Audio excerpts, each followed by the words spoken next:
તો જૂનાગઢ મહાનગરપાલિકાના વિવાદાસ્પદ ટીપીઓ ગામિત આખરે ગાયબ થઈ ગયા। કોઈપણ પ્રકારની રજા મૂક્યા વિના ઘણા સમયથી તેઓ ગાયબ જ છે।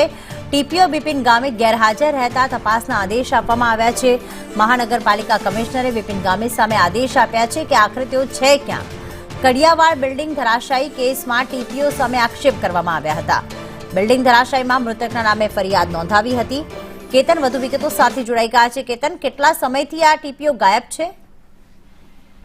છેલ્લા 15 દિવસથી છે તે મહાનગરપાલિકામાં જે સિનિયર ટાઉન પ્લાનિંગ ઓફિસર છે બિપિન ગામિત તે ગાયબ છે। તે કોઈ પણ કારણોસર રજા વગર ગેરહાજર રહેતા મહાનગરપાલિકાના કમિશનર ઓમ પ્રકાશ દ્વારા છે તે આદેશ કરવામાં આવ્યો છે। બિપિન ગામિતનો ચાર્જ છે તે અત્યારે જુરાના ઓફિસરને સોંપવામાં આવ્યો છે। લોકોનું કામ ટલ્લે ન ચડે તે માટે તેમને ચાર્જ સોંપવામાં આવ્યો છે। વિવાદાસ્પદ કર્મચારી બિપિન ગામિત સામે જે છે તે કડિયાવાડ દુર્ઘટનાને લઈને જે પણ છે હાઈકોર્ટમાંથી તપાસના આદેશ આપવામાં આવે છે। તેને લઈને કદાચ તે ગાયબ થઈ ગયા હોય તેવી અત્યારની શક્યતાઓ સેવામાં આવી રહી છે। અનેક ચર્ચાઓ સાથે બિપિન ગામિત છે તે ગાયબ થયાની સાથે જ તપાસના આદેશ પણ આપવામાં આવ્યા છે। જી આભાર કેતન, તમામ વિગતો માટે।